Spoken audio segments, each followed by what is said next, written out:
सुबह सुबह गर्म पानी भोजन संग छाछ, रात को पीवे दूध, रोग ना आवे पास। आयुर्वेद में यह दिनचर्या बहुत ही उत्तम बताई गई है, क्योंकि सुबह हम इसलिए गर्म पानी पीते हैं, रात भर को हमारा बनता है कफ। तो सुबह जो उष्ण जलपान करते हैं वह कफ को पिघलाता है और साथ ही हमारी पाचन शक्ति को बढ़ाता है और हमारे मलाशय को स्वच्छ करता है। उसके बाद दोपहर हम छाछ भी इसलिए लेते हैं भोजन के साथ, क्योंकि वह वात दोष को खत्म करता है।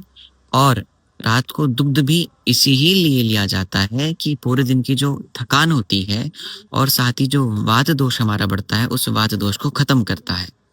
क्योंकि यदि पेट हमारा ठीक है तो हमारा पूरा शरीर स्वस्थ है, हमारा मन स्वस्थ रहेगा। और यदि पेट ही सही नहीं है तो हमारा मन भी विचलित रहेगा और हमारा शरीर भी स्वस्थ नहीं रहेगा। धन्यवाद।